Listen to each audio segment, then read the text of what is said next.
Well, hello and good evening. This is Martin North from Digital Finance Analytics. Welcome to our live stream on the 17th of March 2020. Thanks for coming and spending some time with me. We've got a fair number on the channel already, and those who've been through the pre-show will exchange a few comments, observations. What I want to do is to try and give you some pointers as to what's currently in play, some thoughts about what might be going on ahead, but also probably leave you with as many questions as I can answer, because really I'm not sure anybody quite knows how this is all going to play out. But it's great to have you on board and to spend some time with me tonight. What I'm going to do first is just go through the normal introduction. And from there, what we will do is just a few introductory remarks. During that time, I'm not going to be looking at the live chat. So if you have specific questions for me, just hold off for the moment while I just go through this little bit of introductory material. There's a couple of things I want to do, as well as give you the latest on the market, because there's some interesting things happening now. I want to just give you a bit more information, and then we'll go into the question answer. I want to try and spend as much time tonight as I can on the Q&A, because I think there's lots of great questions that I've had, and many people would like some answers. So just in terms of this introduction, we're going to run through the house rules in a second, talk about our models as normal, just a few key slides, then some questions and answers, and the bulk of the session will be your questions and answers. So whatever you want to ask, feel free to ask me. And then there'll be a sign-off. Generally, this runs for an hour and a half or so, maybe slightly longer, slightly shorter, depending on how we go. And as always, this show will be posted and available after today as well. Now, in terms of the house rules, this is not financial advice. I'm not qualified to give it. I'm unable to give it. It's illegal for me to give it. I don't know your individual circumstances. If you need that, please go talk to a financial advisor. This is based on my own analysis over many, many years, my own modelling, my own opinions, no more, no less than that. Please play nice in the chat room. No racial slurs, please. We are actively moderating this stream. We have kicked a few people off over the months. We try not to. There are so many good conversations to be had on the channel, and I want to encourage free and frank exchange, but please no racial slurs. This is as at the 17th of March 2020. Who knows what all the fine things will be in 6 months' time or whatever, but this is actually how things are just at the moment. Please use Walk the World if you want to get my attention. There are so many chats going on, so many cross conversations. I don't necessarily catch them all, but if you use that Walk the World, there's a really good chance that you'll get my attention. I also have Super Chat enabled, and there's two things that you can do with Super Chat. The first is you can make sure that your question goes to the top of the heap and has a really good chance of being discussed. And also, if you feel that you'd like to support our efforts, you can also make contributions direct via Super Chat, and those are really appreciated. Just to explain, we don't make any money in terms of profit out of this. This is all about informing and educating. Quite a lot of costs involved in creating all of this content, of course, so any support is always fantastic and greatly welcomed. Just in terms of the core model, this is the way we do our research. So this is actually based on quite deep analysis. We survey customers, 52,000 households, plus small businesses. We take data from a whole bunch of different sources, crunch it into a model, and then that flows out into a whole bunch of different sources, including the stuff that comes on the blog and, of course, on the YouTube channel. We also do client assignments. Some of those client assignments we get paid for as well. Although actually in the last week, I've had 3 clients basically walk away from contracts simply because of what's happening with the virus. So our own business is feeling it already, which is not good. We cut and slice the data all sorts of different ways. So we can look at it by segments, locations, different types of property owners, those sorts of things. So it's a Rubik's Cube that we can manipulate, and that gives us quite deep insight into what's going on. Now, I want to just show you this chart to start with, because it's important to understand that whatever may be happening on the stock market, it's all really about the bond market. And this is the investment grade issue. So you can see there that the spread is now up at 2.5. It was down considerably. That is basically telling you that corporates are having to pay a lot more for their funds. And that is at the heart of the disconnection that's going on in the financial markets at the moment. Now, we'll come back to that shortly, but I think that's a really good starting place for this conversation. Now, what I want to do is to pop across to this one. So this is actually the live feed of data that we receive. So the ASX actually closed 5.77% up today at 4,393. And the financial services sector index was up 9.2% to 4,582, which is pretty amazing. The volatility index was very, very high, up at 47. This is remarkably high. And you can see I've deliberately cast this all the way back to 2009. So you can see that we're approaching volatility levels that we had right back in 2009. The banks have also recovered considerably. ANZ, for example, was up 9.37% today to 1845. CBA was up 10.6% to 67.65. The NAB was up 6.76% to 1721, I should say. And Westpac was up 6.3%. The regionals were also up, with Bank of Queensland 5.48, Bendigo 6.4. They're both up more than 5%. So there's definitely been a turnaround. I'd also want to highlight that the Aussie dollar is now down at 60.64, down 0.87% on the day. That's pretty much a big concern. And the euro Aussie dollar cross is also up just a little at 1.8312. But again, going back to bonds, the 2-year bond is just down 3.5%. You can see there that there was a considerable drop. That was when the Fed and the concerted action around the world happened. It's come up a little bit from there. The 10-year bond is up 1.74% to 1.055. So you can see there that there's still pressure on the bonds. And the last one I want to show you is the volatility index from yesterday. This is from the US volatility index. And you can see there that the volatility index in the US at 80.39 is now higher than it was in the global financial crisis. And that tells you pretty much all you need to know about the level of uncertainty in the markets at the moment. And that went up after Donald Trump referred specifically to the risks of recession in the US.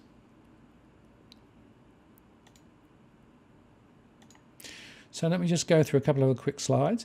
There was a very important conversation that Michael O'Rourke, the chief market strategist at Jones Trading, said, quote, "They blew it. The Fed panicked and the market is spooked. The S&P 500 registers all-time highs less than a month ago, and the Fed has expended all of its conventional and unconventional tools. The key takeaway will be that they have truly expended all of their ammunition, and this is the action of a central bank that is scared." Now, not everybody agrees with that, but I have to say I think he's pretty much spot on. And of course, Phil Lowe came out yesterday and said the Reserve Bank stands ready to purchase Australian government bonds in the secondary market. Well, there you go. That's as clear and single as you like in terms of quantitative easing. They're going to be conducting 1-month and 3-month repo operations. So this is about providing liquidity into the market until further notice. And they're going to be monitoring the conditions, of course. They will announce further policy measures to support the Australian economy on Thursday. And I see a few people are asking, Matt, thank you very much. I really appreciate that contribution. Thank you so much.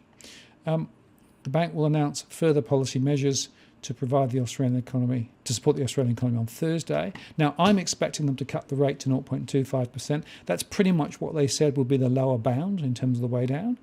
They will formally announce quantitative easing. Now, the question is, will APRA also release credit to allow essentially the banks to run on smaller levels of credit? And will there be other support mechanisms for the banking sector too? Not sure, but we'll have to wait and see. But that's my view. I think there will definitely be a rate cut on Thursday.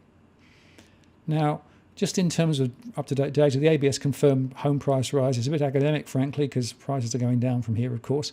But they basically had 4.7% in Sydney, 5.2% in Melbourne, 1.8% in Brisbane, down 0.8% in Darwin, and even Perth went up a little bit. And you can see there, comparative to last year, that's quite significant. Now, of course, that's based predominantly on CoreLogic data. ABS doesn't do independent data collection on home prices. They rely on CoreLogic. The question, of course, is how does CoreLogic come about these numbers, and what transformations do the ABS do? It's not totally clear. But anyway, that's the information there. So therefore, stock went up.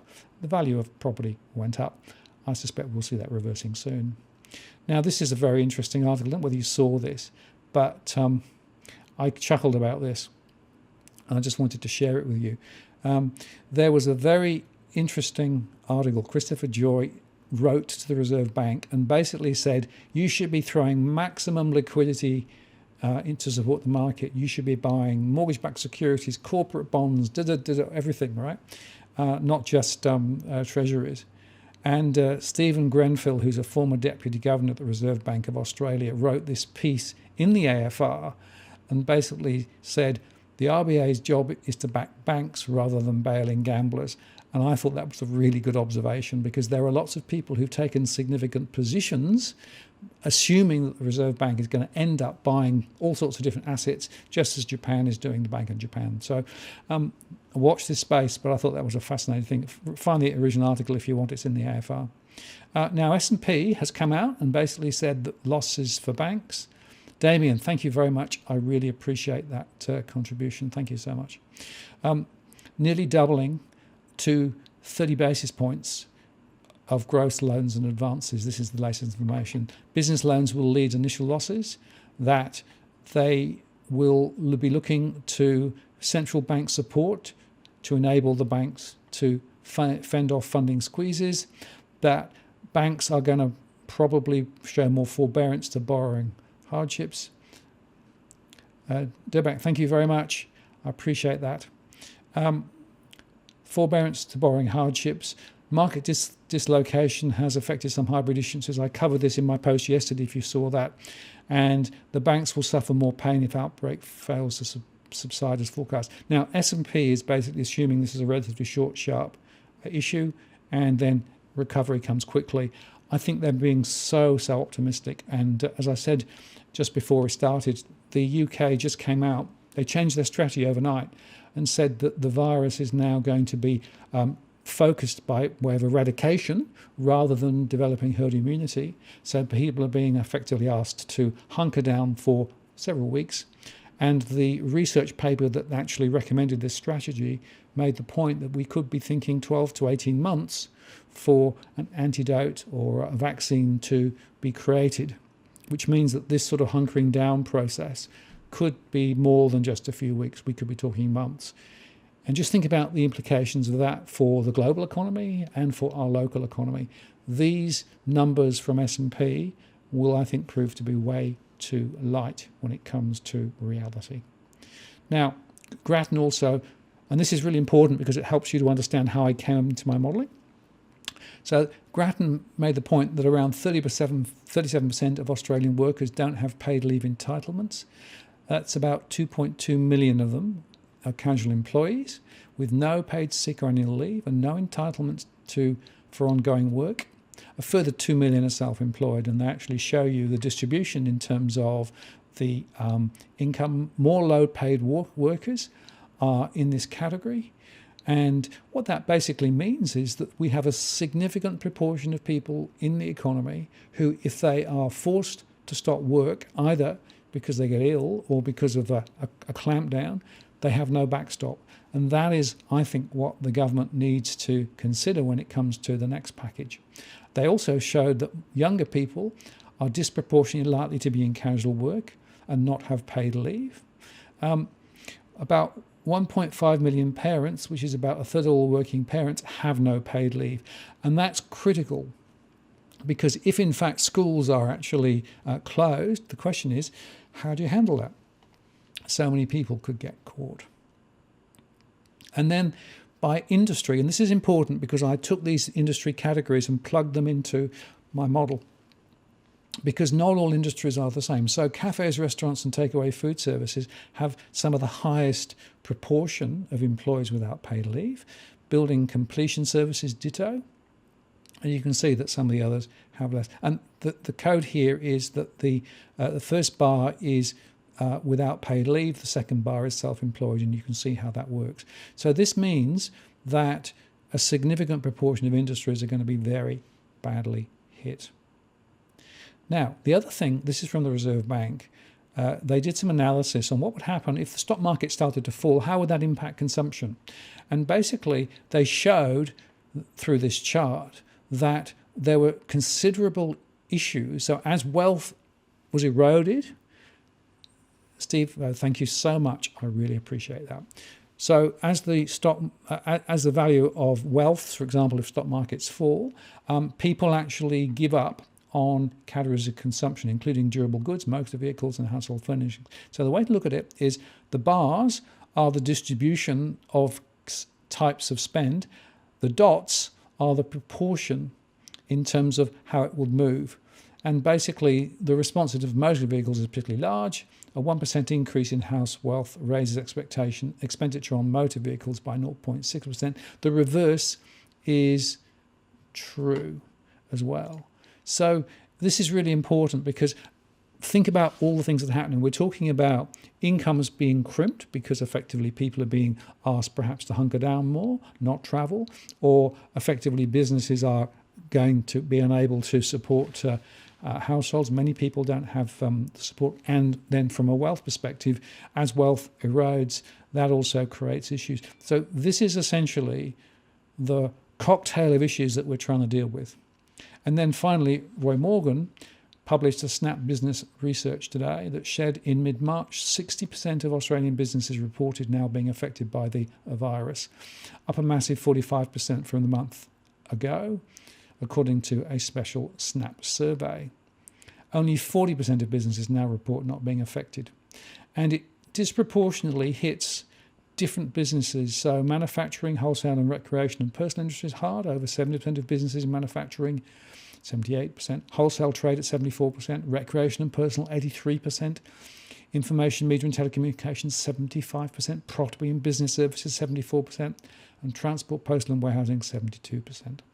And the other thing they showed was it's not uniform across the states. South Australia at 68% is the highest, New South Wales 65%, Victoria 64%.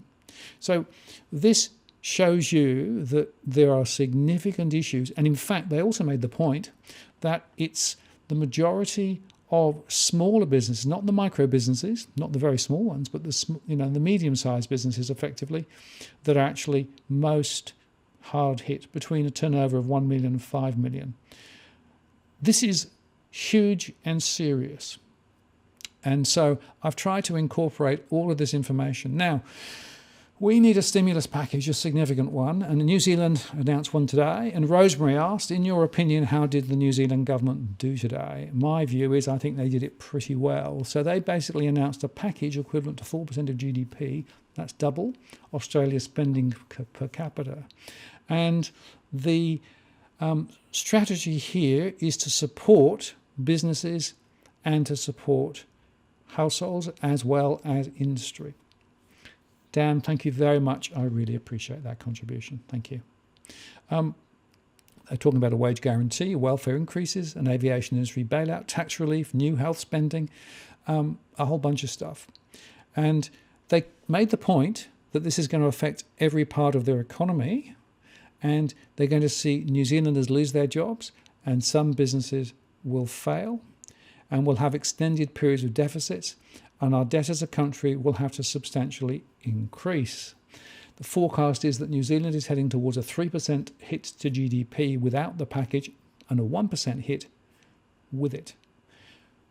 That's, I think, the sort of quantum that we need in Australia too. I'm afraid the first phase stimulus was, didn't focus on the right areas. And, while some people might say, well, just let them all fail, the fact of the matter is if you do that, then effectively you hollow out businesses, you hollow out households, and effectively you are left with an economy that is pretty much messed up. Now, I did some modelling on mortgage stress. Today, at least February, mortgage stress was 32.9% of households. I've run my model forward to August on the assumption that all of that data that I showed you before is true. And mortgage stress, Michael, thank you so much. I really appreciate it. Mortgage stress goes up from 32% to 37% by August. Ilya, thank you very much. I appreciate that. Thank you. This is huge. This basically means another 200,000 households will get into difficulty. And I've assumed a level of support in this model because I think the government will do something. This is beginning to illustrate what we're seeing. Now, to take that further, I also can run my scenarios through my model. And, the scenarios are a way of thinking about what's going on and looking at different solutions and alternative. I've used in my baseline scenario the fact that COVID is here. So whereas last time I had two scenarios, one with and one out, it was only a month ago, I was saying it may or may not arrive. Well, it's here. So let me share with you now the scenarios based on the latest modelling I've done today, which is as up to date as it can be. This is probably going to be wrong, but basically I've said there's a 5% chance that this will turn out to be a little local difficulty with an unemployment rate of 5.7%. Quantitative easing QR, home prices in this scenario drop, but only by around 10%. 5% chance. There's a possibility it's a short-term wonder. So this is basically it. We eradicate it quickly within a couple of months, 3 months, a bit like perhaps Korea if they're going down that way. In that case, we would see again the RBA rate at 0.25%, unemployment 5.9%, mortgage stress rates up at 38%. So that's pretty much where my modelling was. Bank losses much higher, but home prices in this scenario down between 15 and 25%. And that assumes fiscal, so a lot from the government, quantitative easing, and probably some negative interest rates for some types of wholesale funding, 5% probability.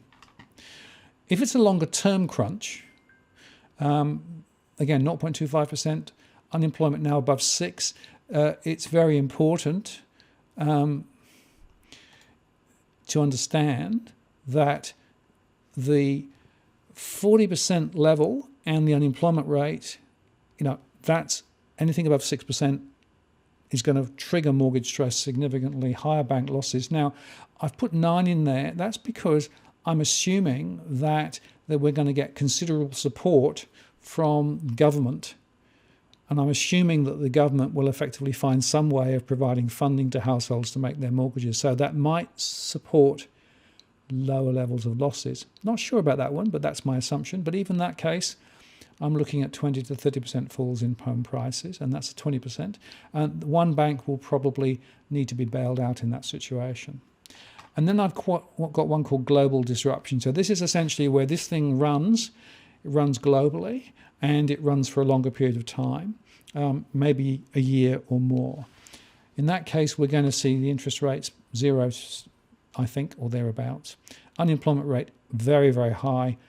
I mean, this is getting very gloomy now. 40 to 45% in mortgage stress, 30% plus in losses. Now that's what S&P said. In my scenarios, it's probably higher than that, but that's where I've gone because I've assumed again that the government will try and do some support to help. But nevertheless, in this scenario, 30 to 45% fall. And basically what I've said is over the next, let's say, couple of years, because this is going to take a bit of time to play out. To give you Matthew, thank you very much, appreciate it. To give you an idea, the global financial crisis happened in 2007. The peak drop in prices in the US were 2 years later, so it took a bit of time to work through. That is, I think, why I'm suggesting it's going to be perhaps higher. Michael, thank you very much. Really appreciate it. 55% probability, I'm afraid. So that's more than 50% chance of that is a scenario. So it's the one now that I'm favouring.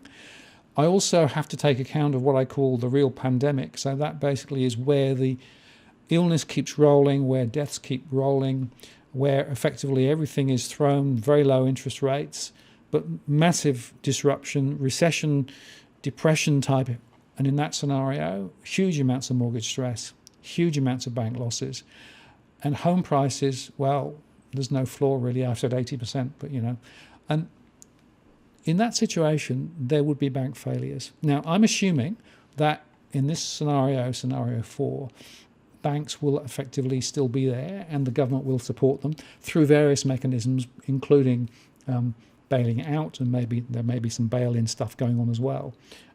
We're already seeing discussions around hybrids being converted to equity to support the banks. We know that there's about 35 billion of hybrids that were due to be put in the market and now can't be put in the market because the pricing's all gone all wrong. So very significant up. So that's my current scenarios. So I fear the bad news is that I'm giving a more than 50% probability to a 30% minimum fall in home prices over the next couple of years. And that's a big deal. It's probably worse than many other people are suggesting at the moment, but that's based on my modelling, and I'm pretty confident that, if it plays out like I think it's going to play out, it could be that bad. Now, if they get the virus under control quickly, if it stops the global contagion, if we start seeing businesses come back online, if we start seeing unemployment not rising, won't go that far.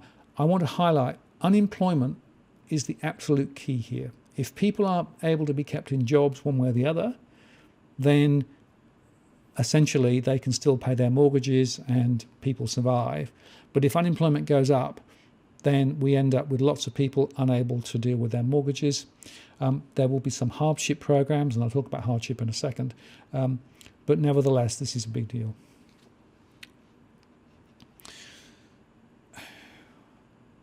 Okay, so with that rather gloomy introduction, I do apologise for that. I'm now going to come over and look at the questions, and there's been a lot of questions. Brendan's just said, if people are fighting each other for toilet paper now, imagine if they bail us in, there would be civil war. Yeah. Matthew says, column missing, government collapse. Well, possibly. Look, the issue is that we are very much looking at a significant crisis. Now, tonight, I'm probably not going to talk much more about the virus end of things specifically. Robbie and I did a post today, which I recommend you go watch, where we titled it After the Deluge, and we talked about what needs to be done. But one of the critical points is to look at South Korea, where they've really focused in on containment. Absolutely containment. And if we do the same, which basically means isolation, it means cramping people's styles for weeks or months, but getting the virus under control, that is probably the best way of tackling it. The worst way, which is what the UK was going to do, was effectively run a strategy of letting the virus run but slowly to build up herd immunity. They've changed their tune now because they realised that strategy would probably kill 250,000 people in the UK, which was much higher than their first modelling. And so they've basically turned turtle and now said, no, we're going to go into containment mode. I'm expecting more announcements on containment here in Australia.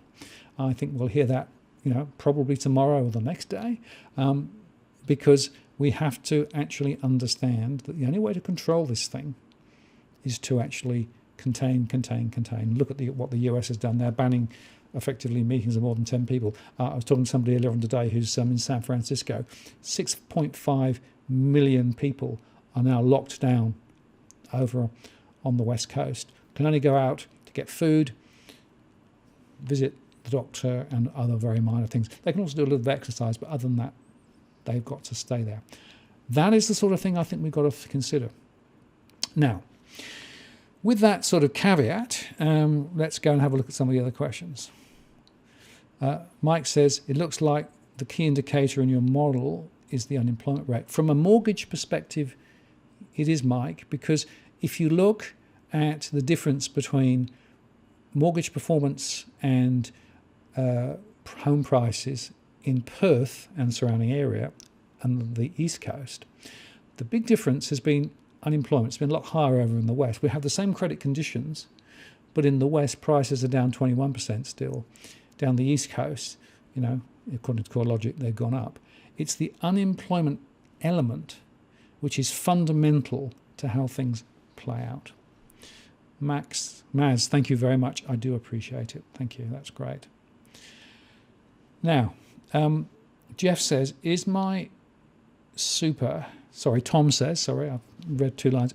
Tom says, is my super safe from bail-in with ANZ? Well, question is it a self-managed super fund that you've got at the ANZ, or is it in an ANZ managed superannuation fund? As I understand it, the superannuation funds are basically corporate entities and corporate businesses, and they are not necessarily subject to the same bail-in discussions as personal accounts and deposits and those sorts of things.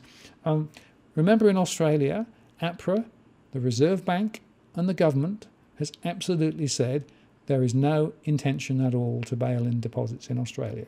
They've said we can bail in hybrid securities, and there's talk about that may be happening, but not deposits. Now, it's not the same in New Zealand. In New Zealand, there is a clear and explicit strategy to bail in deposits if needed. It's called the Open Banking Resolution. And if you want to go look at it, it's on the Reserve Bank of New Zealand's website. So in New Zealand, there is an absolute intent to take deposits if needed. In Australia, that doesn't exist. Now, the question is any other instrument effectively a backdoor to allow it to be done in a crisis? And of course, what Robbie Barwick would say from the Citizens Party is we've got to try and nail that. And in fact, there is a piece of legislation tabled now in Parliament to try and underscore that deposits can't be grabbed. I think my own view is if deposits were grabbed in Australia, it would probably be the end of the government before anything else. So it may be unlikely, but there's a little crack there that said it could happen.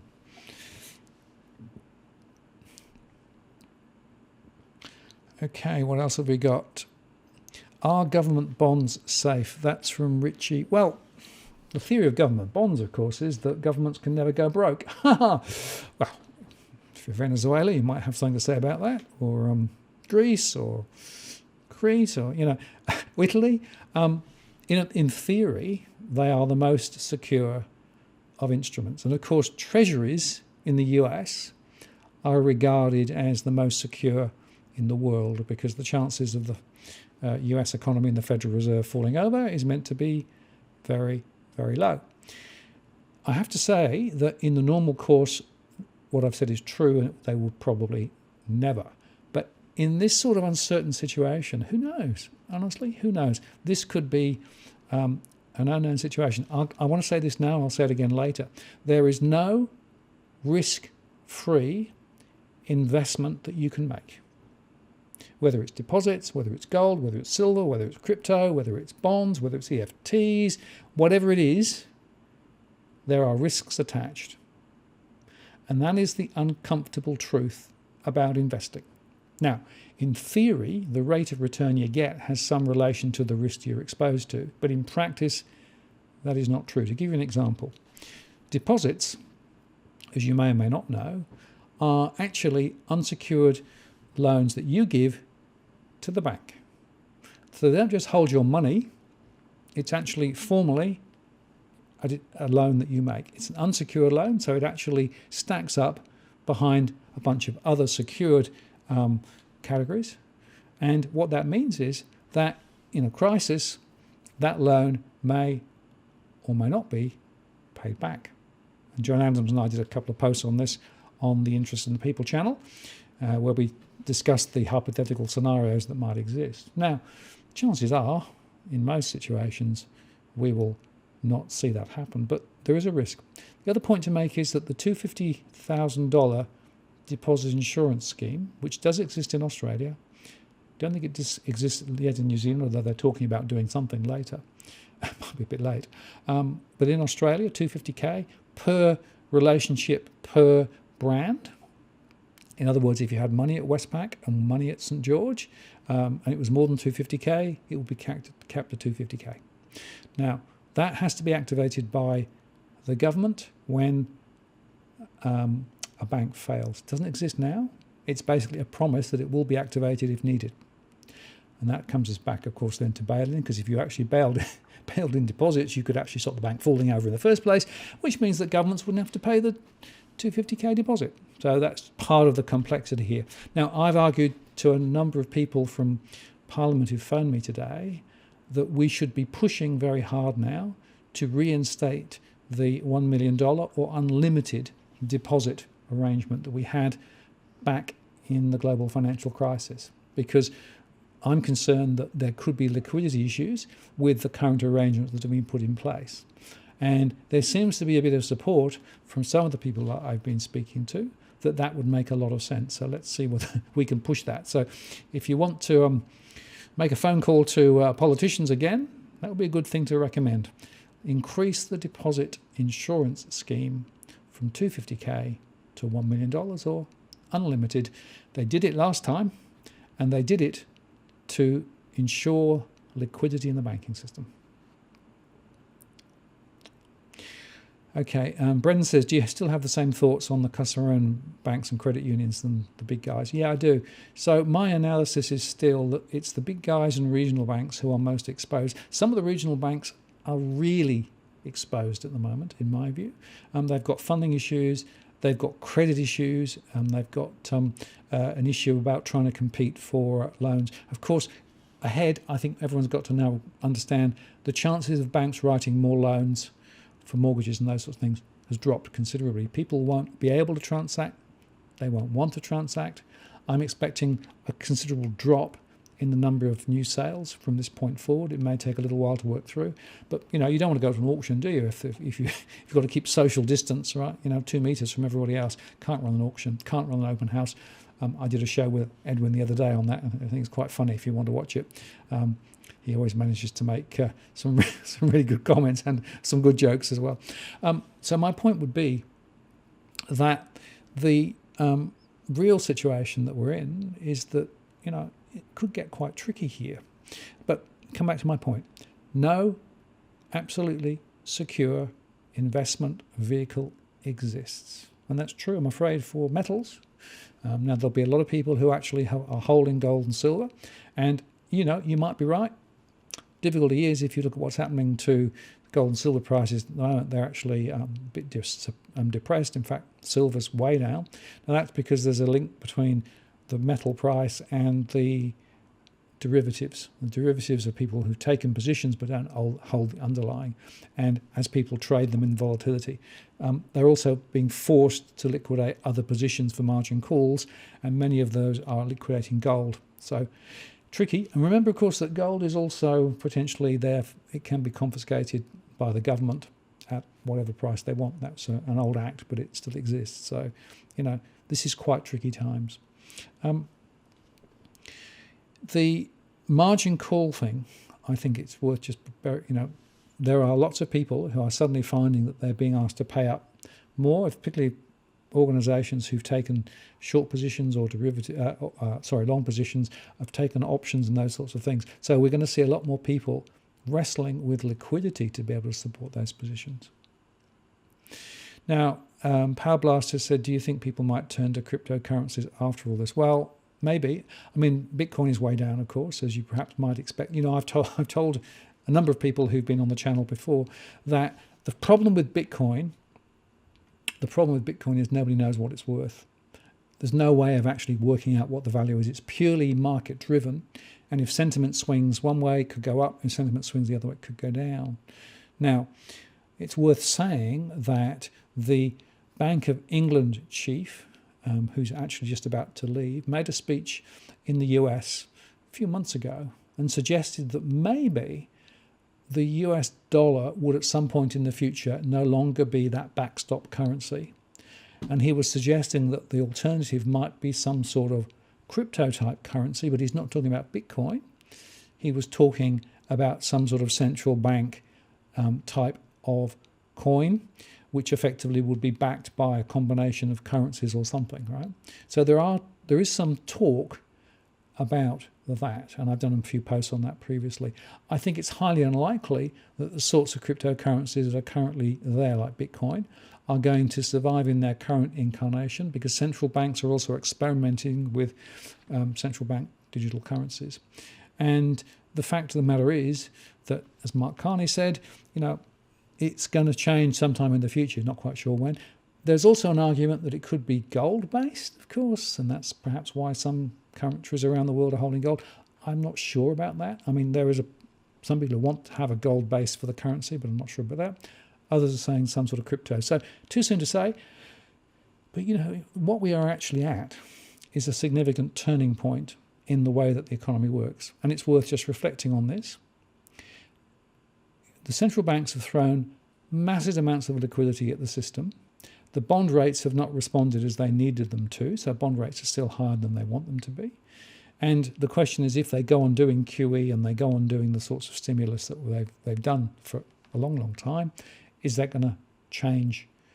In other words, could you take rates even lower? If you put even more liquidity in, can you turn the ship around? The answer is no. It's a one-way street. Chamara, thank you very much. I really appreciate that. Thank you. It really is a one-way street. And, that tells me something, that maybe it's time to think differently about how to think about our economy, the role of banks, and very importantly, the role of central banks. I think central banks have let us down badly here.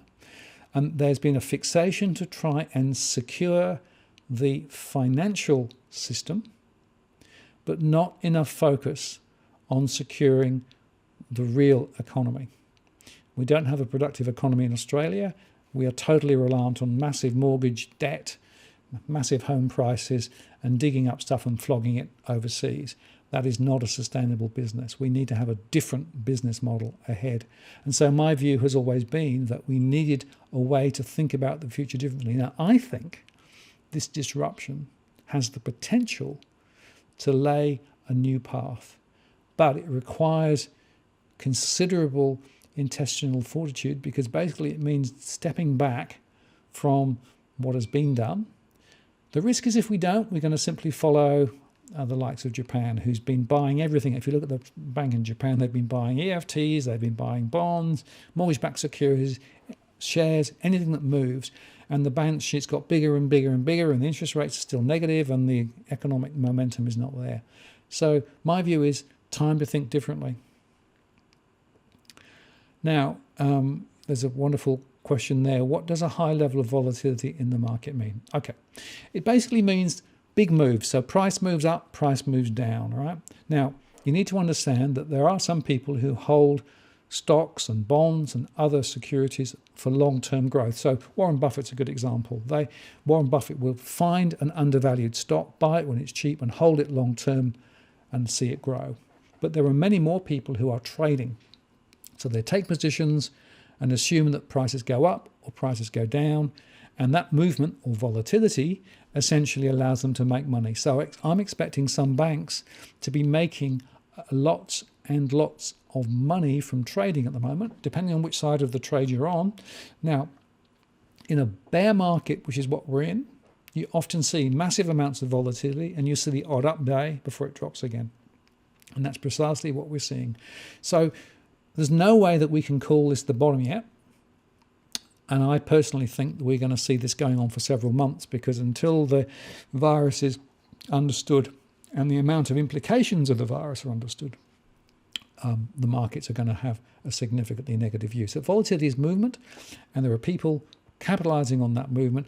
I have a very strong view here that we should be introducing a transaction tax, because actually we need to take out a lot of this volatility. We need to take out all of this spurious financial trading activity. And if we had a 0.5 cent transaction tax on every transaction, that would generate significant income, which could go to governments and help pay for real things and real services. So that's one of the things that I would add to my list of things that we should be doing: introduce a transaction tax. Now, Jimmy said, what do you think the timeline for house price decline could look like?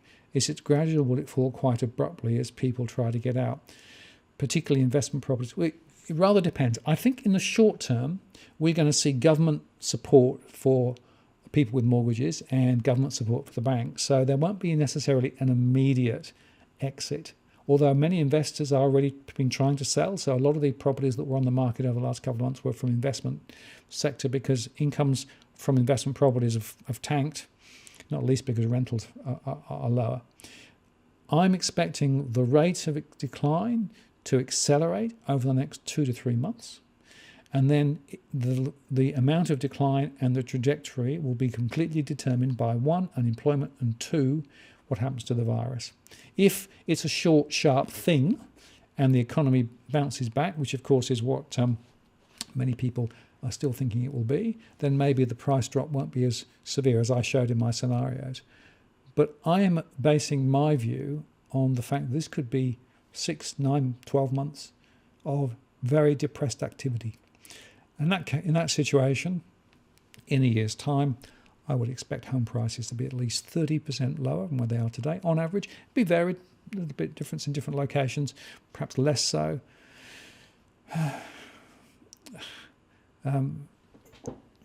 Vailey, I think it is. Thank you very much for that. I've just sold my house. It settles on the 3rd of April. Do I take my cash out of the bank? Now, well, look, I can't give anybody specific advice. I can tell you I've still got money in the bank. I've spread it across multiple different banks. I've avoided the big four and the regional banks. I've gone with smaller credit unions and building societies, partly because the deposit scheme has a limit roughly of 20 billion per institution. So go for the smaller ones rather than the bigger ones.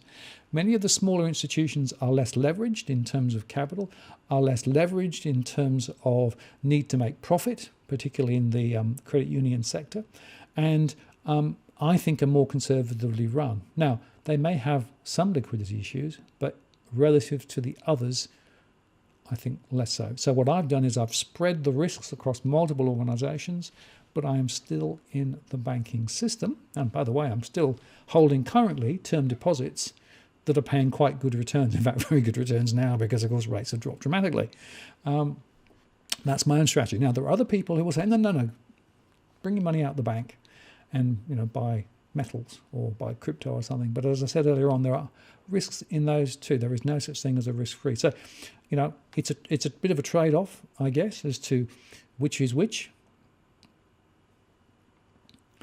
But I don't know. Now, what's happened here?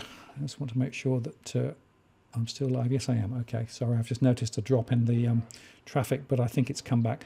Okay, so that's a little bit of that. Now, what's this one? Gen C, thanks, Martin, for keeping us ahead of the curve and away from the cliff edge. Well, thank you. Look, I just want to acknowledge I've had more than 100 people write to me in the last week expressing thanks for what we've done over the last couple of years. In many cases, the story goes, we listened to you, we repaid the mortgage, we've got less debt, we've managed our affairs more conservatively than we might. Thank you, thank you, thank you. I mean, to me, that's the biggest that I can get in terms of gratification for doing this stuff. To see that people are actually in better state than they might otherwise be, and in a way, I feel that's what this channel is about. So thank you for telling me your stories, and I'm always interested to hear people's accounts of how they've used the material, and essentially thinking about what's going on here. Andre says, Australian Military Bank, last people to lose their jobs. Yeah, well, there are small organisations, credit unions out there who are very conservatively run, have huge capital assets in the bank, only really take deposits and make loans, and very importantly, don't have any exposure to derivatives. Whereas, of course, the major banks have massive exposure to derivatives. Okay. So gold, silver, crypto has made us a couple of suggestions there. I want us to also acknowledge a lot of people have suggested lots of different people for me to get on the channel. I'm working on it. Believe me, there's a lot that goes on behind the scenes. For example, I hope to have Michael Hudson on. You may know Michael quite soon. We're just trying to negotiate when we're going to do that. So that hopefully will be in a week or two. There'll be other people too. So keep those suggestions coming. I can't necessarily always get them to come on immediately. But I always take note of those suggestions and reach out and see what we can do. So keep those suggestions coming. Okay, now Gen C says, bail in. Realistically, what balances would they bail in? 50k? Nobody knows. So if you look at what happened in Europe, basically they didn't bail out in the last, cent as it were. They left people with some money, but above a certain level, they actually said we want to take a proportion. There's no information about that because the bank, RBA, because the banks, and because APRA said we're not going to bail in deposits. So there's no information about it. So I can't really give you any more information. Marty's asked a question about Virgin and Qantas. Well, of course, Qantas today announced massive turning off of flights, and essentially, Virgin is probably in a slightly less good position than Qantas. There will obviously be calls for them to get government support. I've been amazed how all of the different industries are lining up, asking for government support, whether it's the entertainment sector or whether it's the airline industry or whether it's the building sector or whatever. Everybody wants government handouts. I have a view, and I could be totally wrong, that it would be much better to give support direct to households.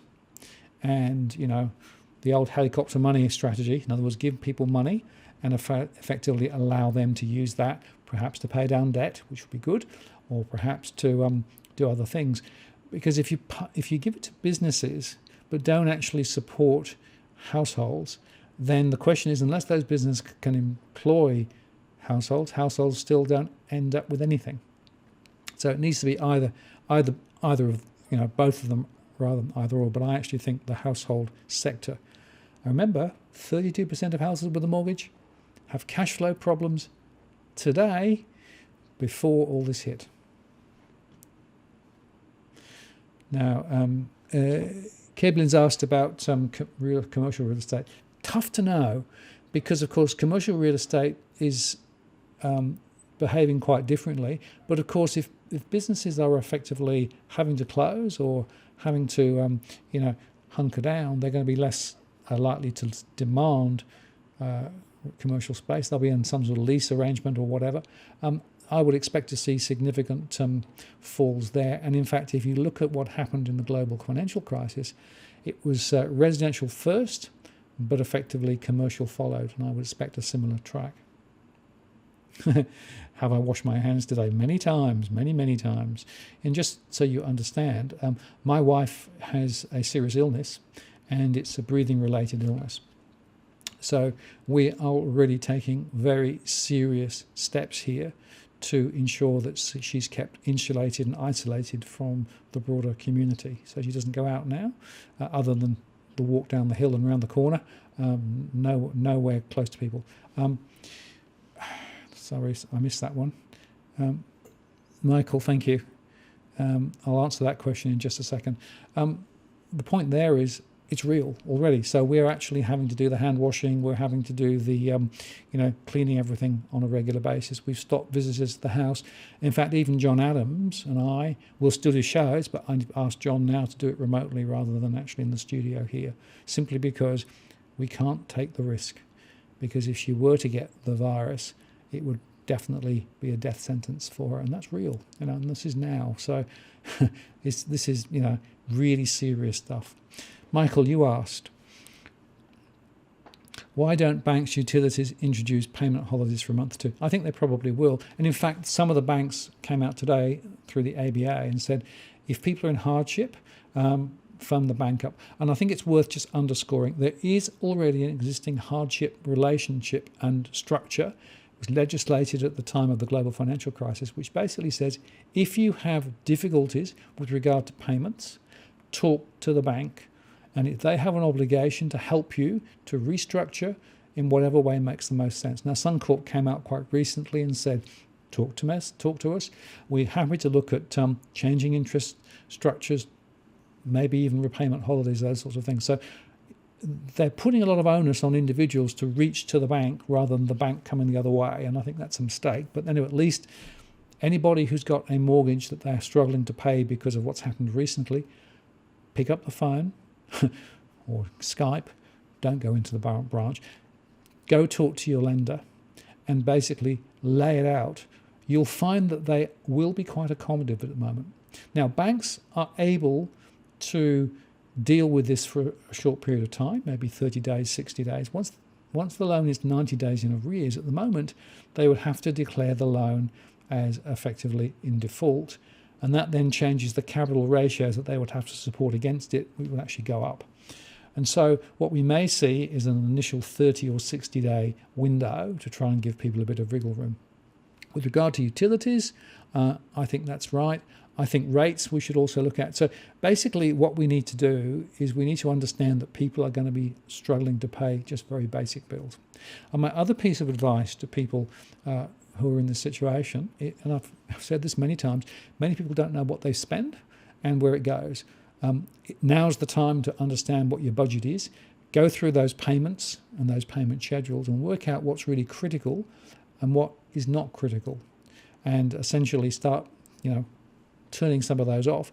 The other thing to say is if you have debts and you are trying to figure out what to pay off first, generally my advice, for what it's worth, it's not financial advice, is to focus on the debts that are actually with the highest interest rates, because the highest interest rates are going to erode more of your financial status into the future. All right, what else have we got? Was the first home buyers grant a scheme to get young buyers in before a huge decline in prices? That's from Elise. Look, I don't think that ScoMo thought that the financial system was going to collapse when he made his promise back in May to support higher home prices and to introduce a scheme, right? The fact is that a number of people were dragged into the market with a 5% deposit at the peak of the market. I said at the time, you can go back over my last shows, that was a mistake. It should never have been done. They have no wriggle room. And unfortunately, we're going to find some of those going to be most exposed because they've got big mortgages, because they're still having to pay the interest and repayments on 95%, not on 80%. It's just that 80 to 95% piece is guaranteed by the government. So yeah, I'm afraid it was a mistaken strategy, but I would not be surprised, frankly, to see the government come out with another tranche of similar incentives to try and get people to go buy into the property market even now, simply because they have a fixation on keeping property prices up. Property prices go high, you get a wealth effect firstly. Property prices go high, the banks don't have any negative issues on their balance sheets, so they look squeaky clean. But just remember, we have a very high debt to income ratio, we have a very high debt to GDP ratio. We're in first and second position on those particular metrics. We are debted out, and yet I fear that the government is going to try and push more of it out. So very bad strategy, I'm afraid. Okay, what else? Is there a timeline on the amendment to the ban legislation? Many thanks for everything you're doing. Yeah, I believe that it's been introduced. It was actually tabled and all those sorts of things. There will be a vote, but I don't know exactly when that will be. If Rob is on, he might want to post a comment on the timeline. But I know that it was formally tabled. It was a bit of a surprise to everybody that it was, because they thought it was going to be introduced, and it was actually tabled and presented, and they did the first reading and things. So it's live. It's also very important, right? Because if in fact we can get that bill in and confirm that deposits aren't bailable, as it were, that will be a good thing.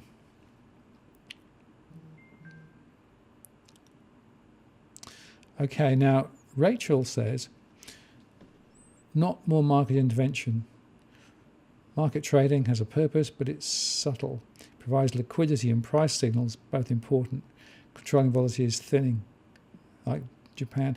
I agree. And that's really the point. There is a point beyond which it doesn't make any difference. So if you go back through the last 3 days, right, the Federal Reserve in the US announced a 1.5 trillion repo operation. 1.5 trillion, right?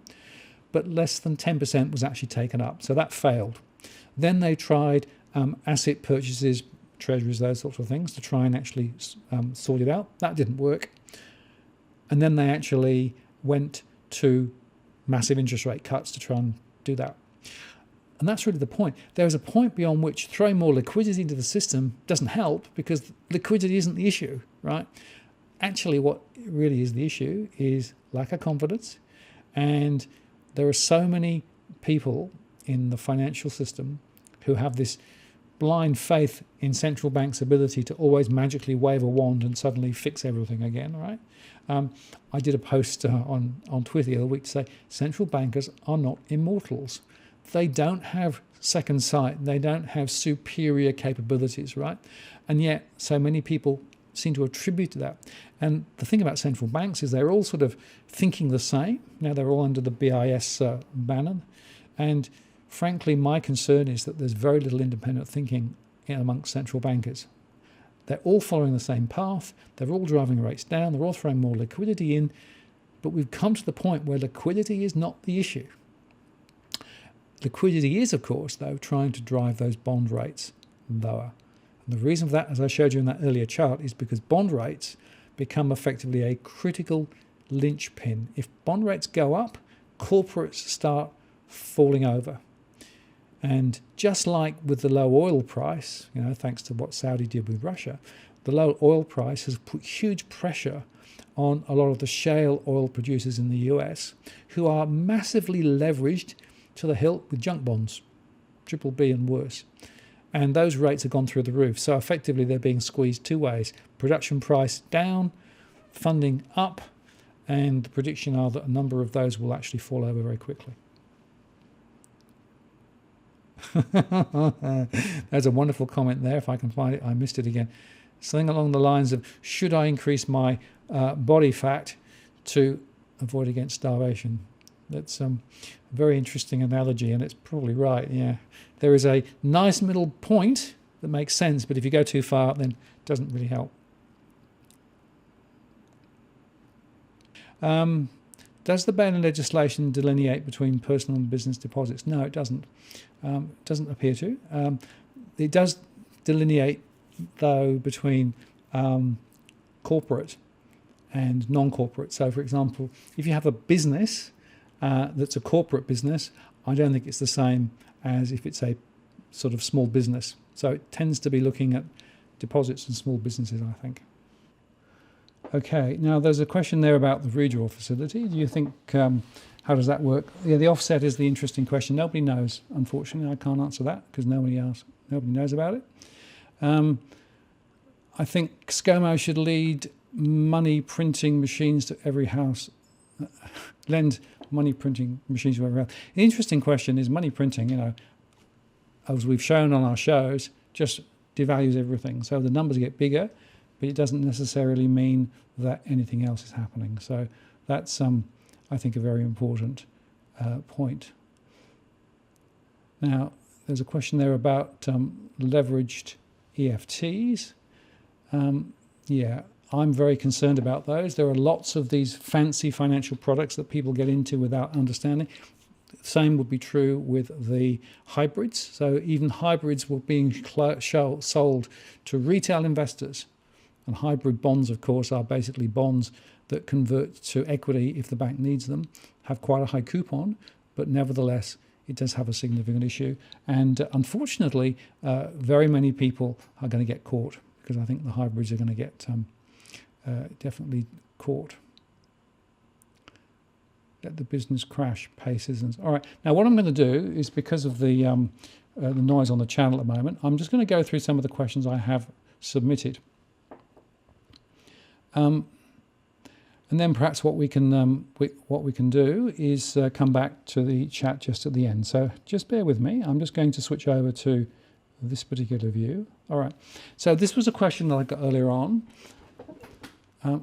What alternative is there other than a devastating crash? Is there for resetting the monetary system? How can we make housing affordable again? And are money worth something again?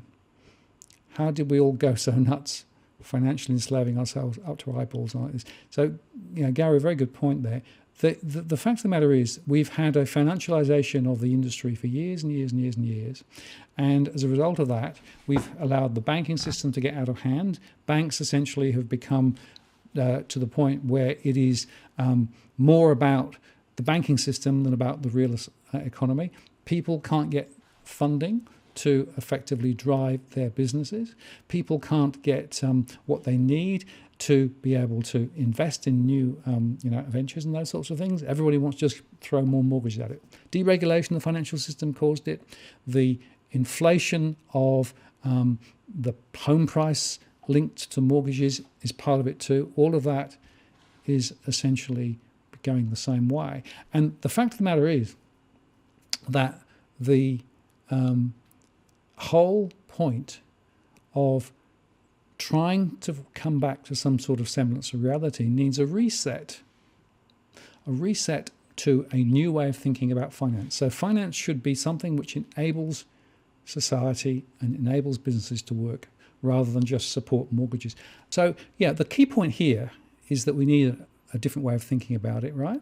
And essentially we've got to the point where effectively the whole mode of operation needs to change, because essentially the idea of just funneling everything through credit and getting ever more credit is the root cause of what we've got to deal with. So that's what I think in terms of what needs to change. Going to be very tough. It's going to be very hard, but I think it needs to be done. Michael, thank you for that. Let me just come on. What's your view on how low the Aussie US dollar will go? Probably below 60, could go down to 55 is my view.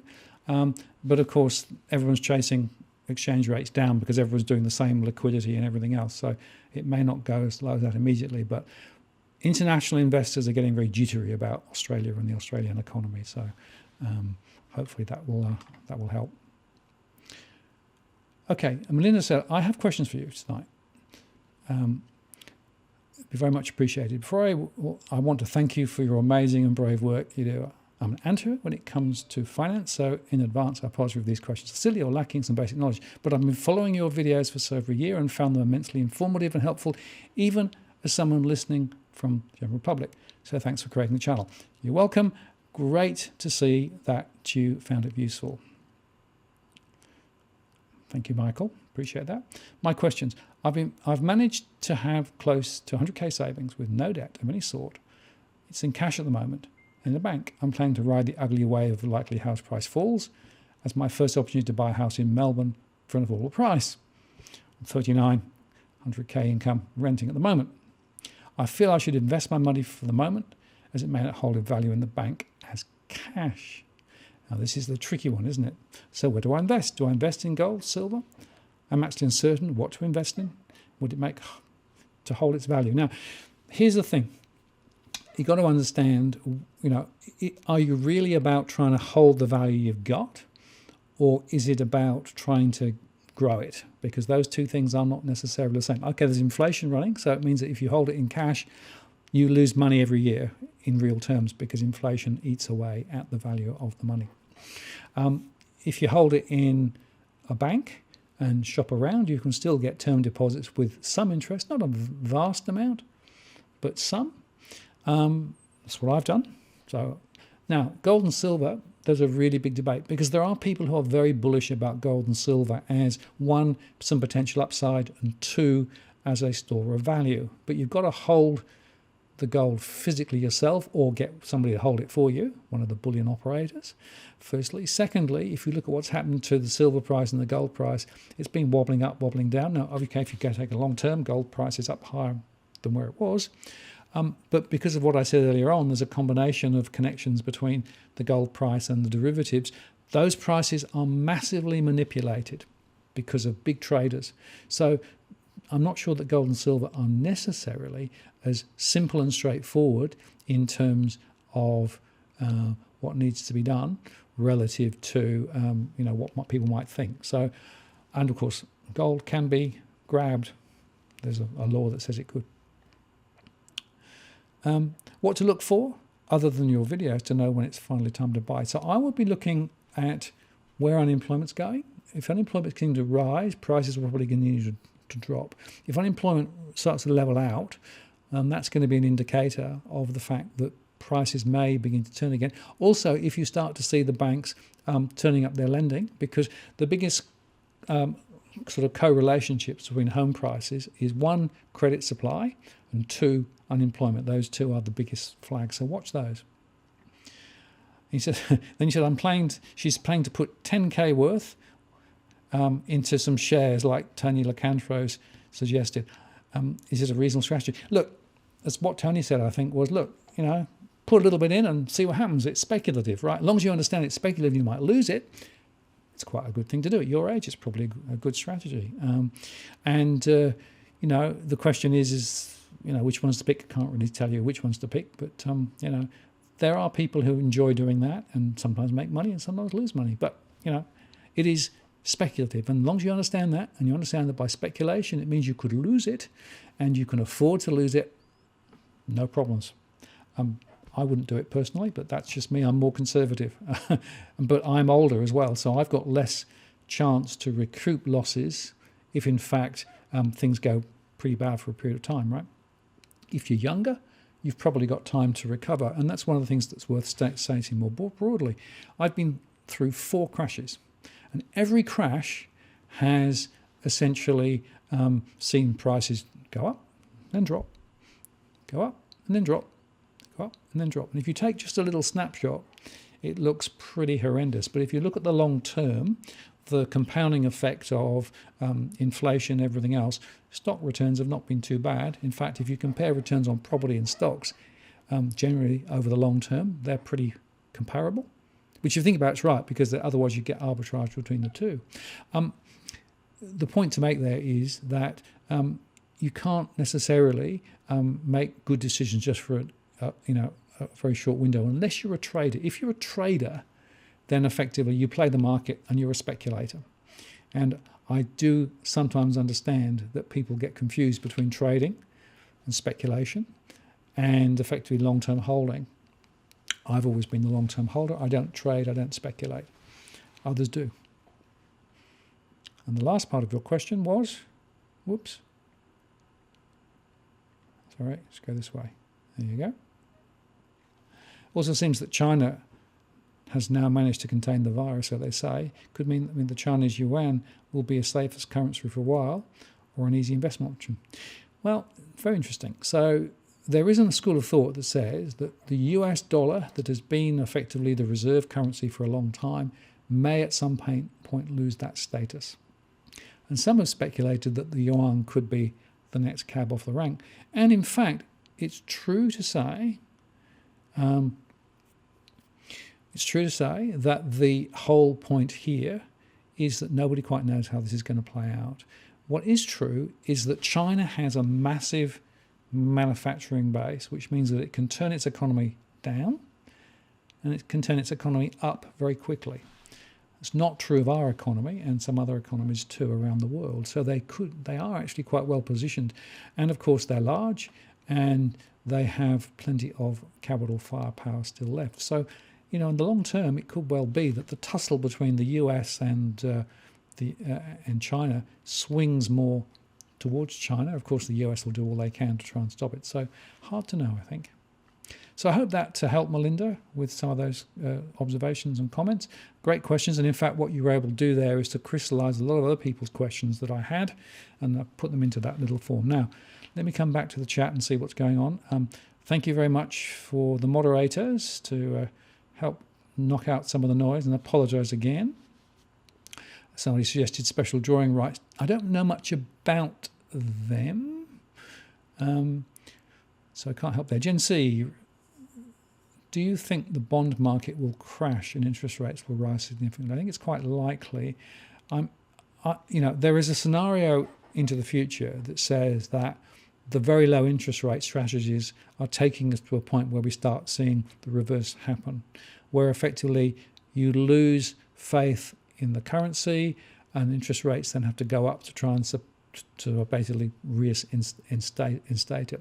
The difficulty, of course, if interest rates were to rise with the amount of debt in the system around the world, we've got more debt than we've ever had, going to be very hard for people to be leveraged and still maintain those repayments. And many corporates, particularly corporates in the US, have been borrowing big at very low rates for buyback schemes to lift the share values. It's not real creative use of money. It's just basically financial engineering again. And that's another problem, because if rates rise, they're going to have to pay a hell of a lot more. So it's a really, really complex and difficult situation. But the bottom line to me is that the truth of the matter, whether you like it or not, is that we don't quite know how this is going to play out. And, look at John Adams' various scenarios. So he talks about Armageddon, right? And basically says it could be inflationary, it could be deflationary, it could be the currency, it could be... So there are lots of different scenarios. Unfortunately, they all end up creating real pain for real people. And frankly, that's a really big deal. I think government should lend money printing machines to everyone instead of stimulus packages. Yeah, well, let's just make our own currency. Look, there are some people out there who basically say, now's the time to create a whole new currency and just move to that. Now, there are also people who have the plots that says this is part of a global conspiracy to move to a centralized digital currency, or, there's a lot of those sorts of pieces of talk. I have to say that I'm quite skeptical about some of these more extreme views. There's no evidence that I've seen for it. What I will tell you is that central bankers think the same way because they're all out of the same stable, as it were. They all talk to each other. As I said earlier on, we need a different strategy. But certainly there could well be, some quite interesting variations and themes on the way that currencies evolve and develop. Martin, do you follow Ray Dalio? Have you seen his video, How the Economic Machine Works? Yes, I have. I think he's got his finger on some of the polls, but not all of the posts. I probably haven't got time to go into that in detail now. Perhaps what I should do, if you're interested in exploring it a bit further, I might do that as a separate conversation, because I really need to go through the key points so that everybody else understands what it is that he's suggesting. The fact of the matter is, there are lots of theories about the way that the economy works. So it's interesting, if you think of Harry Dent and Lynette Zhang, right? They both talk about there's going to be a reset, but they have quite different theories as to how the reset's going to happen, when it's going to happen, and what the outcome will be. So there are lots of different views and opinions out there. I have to say that the chances of us coming through this whole financial crisis without a significant set of impacts is very low. I hope that there are enough people in power to take us in the right direction and not just try and push it back to where we were and say, this is a bit of a blip, now let's get back to business as normal, right? Because business as normal wasn't business as normal, as I discussed earlier on. We need a new strategy and a new way of thinking. I worry that, unfortunately, the Treasury, the Reserve Bank, the government will try and just put the genie back in the bottle again and give yet more support to the banking system and more support to bankers, rather than focusing on the real economy and creating real jobs and effectively moving us into a different mode of operation. And look, the fact of the matter is, if we had, maybe it's a government-backed bank, somebody to actually lend to productive business purposes, we could really move this economy on very significantly and take us to a very different state than where we are now. I worry that the mortgage conversation and home prices, though, just swamps everything else out, unfortunately.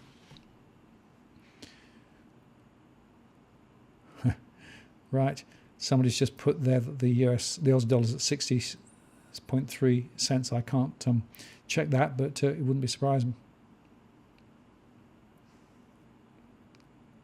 Now, Nicholas asked, we won't hold you on anything. Suggested ASX stocks to buy, opinion.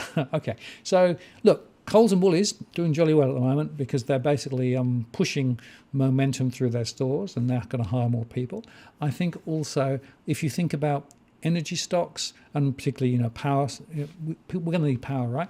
If you think of people working from home, then maybe some of the telecommunication stocks will be interesting. So think of it like, which are the upside and which are the downside. If you're in the medical sector, if you're creating masks, or if you're creating breathing machines, that's going to go up.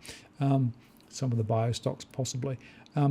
Clearly, the downside is going to be tourism. It's going to be transport issues, holidays, those sorts of things. I think the banks are going to have a hard time for a long time.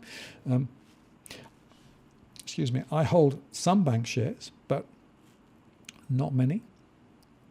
And I basically hold them because I want to get information about the banks and they send stuff out. So that's why I hold bank shares rather than for any other reason. Otherwise I wouldn't. So that's just sort of my perspective. So I hope that may help. In news on the cash ban, says Jeremy. Yep. So the cash ban is on the order paper for the week of I think it's 23rd of March when they're back.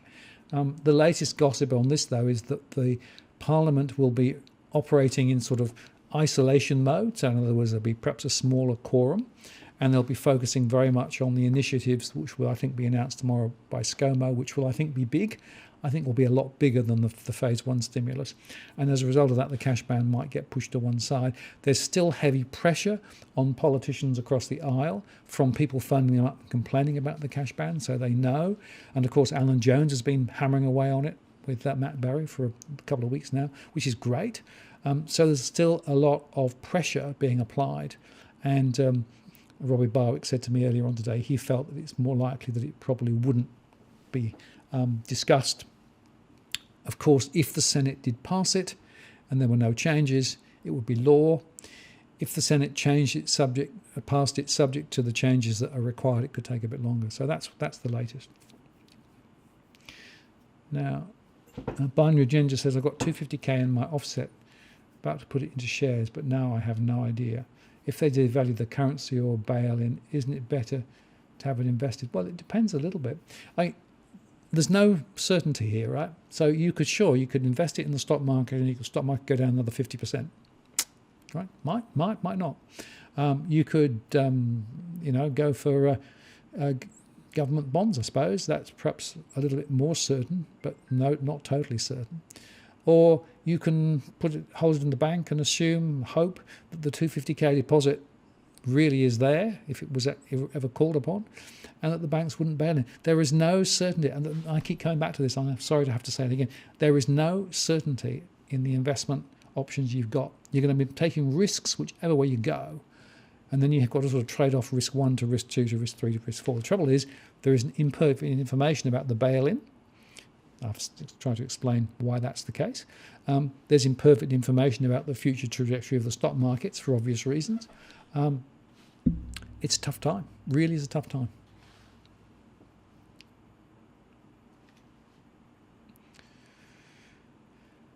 Sovereign Border says a nation rating as a creditor or a debtor is only as good as the revenue it raises from taxes. There is no value in printing colourful paper for the hell of it. Well, I agree with that. Look, earlier on I said, what about a transaction tax? I was serious, right? We need to find different mechanisms to be able to put money in. I suspect we're going to find the government will throw a lot of money at trying to support the economy and individuals and businesses. All of that, of course, will have to be paid back eventually, so it increases the government debt. Now, our debt to GDP in terms of government debt is very low. Most of the debt's in the private sector at the moment. So there is capacity. We have fiscal space, as they say in the IMF speak, to do stuff. But I agree with you that what we should be trying to do is to move the economy onto a level playing field and essentially to be able to drive some of the benefits of that to the community. And I come back to this basic point. Government and banks are not there for their own ends. Governments and banks are there to enable people in the country to have a better quality of life and to essentially have a productive and profitable life. That's the way round it has to be.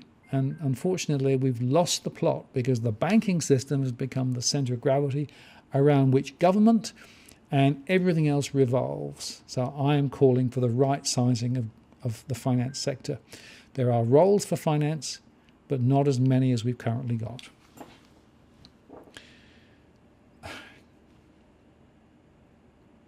Can you explain the Fed's discount window and why Westpac and NAB went there in 2008? Well, basically, Harold, the way I think about it, it was a source of liquidity for those two banks in 2008. The Fed basically made that available at a set price to any bank that wanted it around the world. They supported Deutsche Bank, they supported a number in the US and another banks around the world, including, as you say, NAB and Westpac. Now, the funding was quite cheap, so there was a price and there was also an availability. And in that particular situation, those banks were under some pressure, liquidity pressure, because they were unable to raise the funding that they needed. And it's worth just reflecting. Banks in Australia have a lot of long-term funding. The average is more than 5 years, but they also have a certain amount of 90-day revolving. And it's the 90-day revolving they have to keep turning. If, in fact, the markets go to kilter and the price goes up, it's very hard for them to roll that over. So they can get into liquidity issues quite quickly. And I suspect that was happening around the global financial crisis. And look, I must tell you, back in 2007, 2008, the reason that we actually got out of jail here in Australia was not Rudd's stimulus package. Helped a bit. The reason we got out of jail was because China did massive stimulus, and that flowed into Australia in terms of, demanding our exports. And we got help from the Fed for those two particular banks who had a specific issue. So it was part of the tapestry. And of course, the Fed didn't disclose this for 2 or 3 years, right? And it came out later that, in fact, 2 banks in Australia had been effectively supported by the Fed through the global financial crisis. Okay. Now, I'm pretty much on time here. Top 5 credit unions, says Brett. Look, I can't give you a list. What I can say is if you go to the COBA site, they list them all out there. And what I would do is I would either look at some in your locale or, do a little bit of research in terms of the size and shape of them. But I'm not going to start mentioning specific names on the show. That wouldn't be very fair, I don't think. What if the government printed the money to pay off the debt and started again? How much would the Aussie dollar drop? Depends a little bit, Rodney, on how it was done, because of course it is very true to say that we have a lot of debt in the system, right? And it would take quite a lot, and what point would you reset it to? There's also an argument, and this is one I've come to a few times, but we've got very inflated house prices and very big debt on them. What happens if we took both of them down at the same time? So basically did a revaluation on both sides of the equation back to more normal levels. Now, I think whilst that would sound quite shocking because effectively people would see the value go down, it would actually help to balance. And I think we did it carefully. That wouldn't necessarily destroy the dollar the same way, but it would, of course, change some of the international dynamics. Okay. Random question.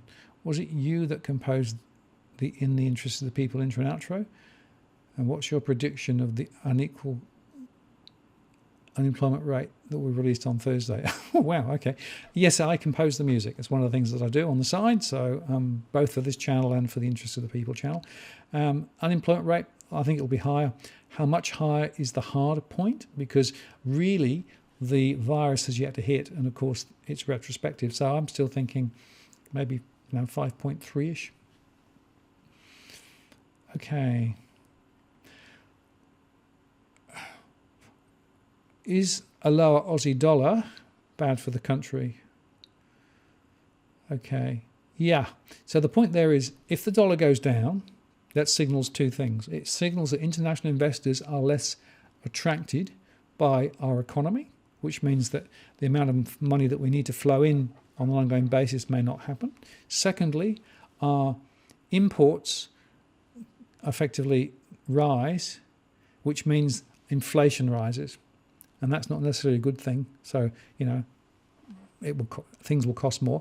On the other hand, our exports will be very cheap because that means that effectively we'll be able to perhaps sell them more effectively overseas. So the Reserve Bank often uses the exchange rate to try and drive our exports cheap, helps that way, and also to bring a bit of inflation. Remember, of course, they're still targeting 2 to 3% inflation, so that's why they do it. But there are other consequences, and at some point, faith in the dollar dissipates, and we've seen that around the world with other currencies, and that's the concern. And there's a credit code red book that we might want to read. I think John Adams and I discussed this some time ago. Quite important because it explains what happens when you get to that point. Okay, so I'm just going to finish off now. Let me just go back to my slideshow and just a quick few closing remarks. There's more on the blog.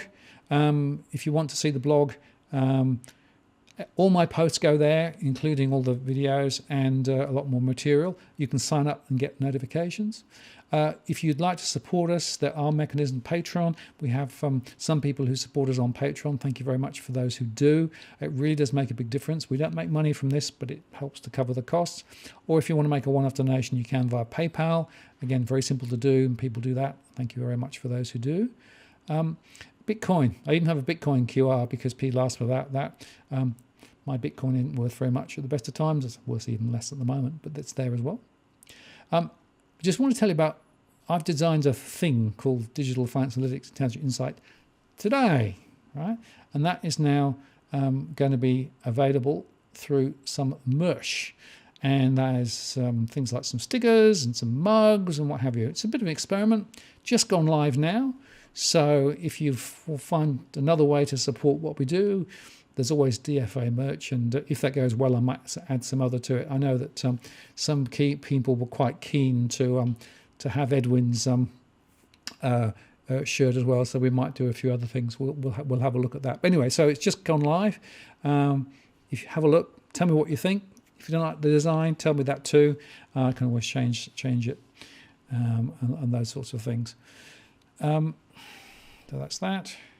A few just quick top hits. Shock and awe, that was the one I did to talk about basically what was done yesterday. Markets under stress with Tony Locantro, very popular. Tony's great value. You love him or hate him, but he's very clear on his opinions. Tarek Brooker, is your super at risk? That's worth listening to again now because there are many people with super in the wrong place. Question is, can you do much about it? Edwin spoke about the listings pandemic. And then there are two on the Interest of the People channel about central banks and their unholy monetary theology on the people, which is what we spoke about earlier on. And your bank deposit is literally a rigged commercial loan, which I touched on earlier on. They're some of the most popular ones that are going on at the moment. Okay, next post will be, live event will be the 21st of March 2020, same time, 8 p.m. Sydney time. And I hope that's been of some use tonight. So let me just come back to the main cam.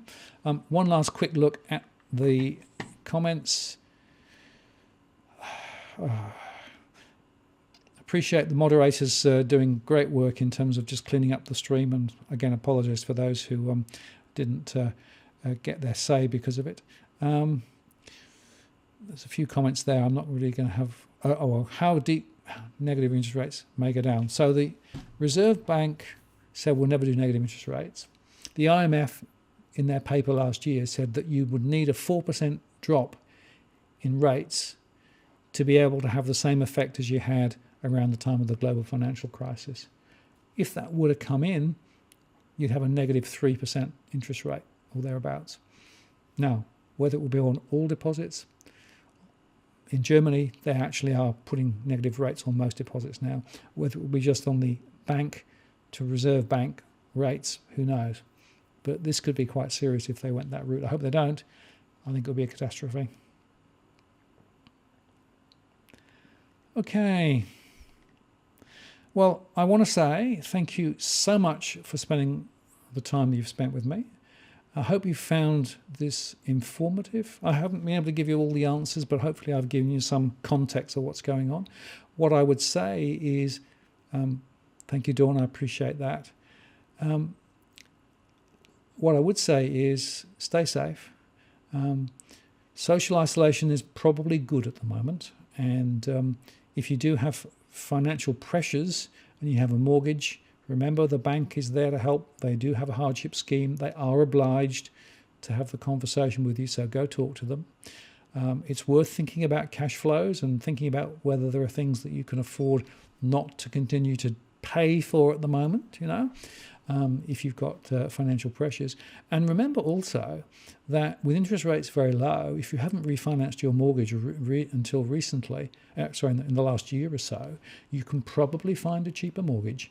And people have been able to find a little bit more coming out as a result of that. Now, in the current environment, it might be difficult, but I still think it's worth it. So I probably have missed a few questions. If I have, I apologize. If you want your question answered, the other way to do it is to send me the question via the blog. and I will try and answer it independently. Gold, silver, cryptos. And what was your question? If you send it to me again, I'll try and answer your question before I go off. Anyway, thank you for your time. Good luck. Stay safe. And I guess we'll be doing this all again in a month's time. It'll be interesting to see how different the world is then. This is Martin North from Digital Finance Analytics, signing off. See you next time.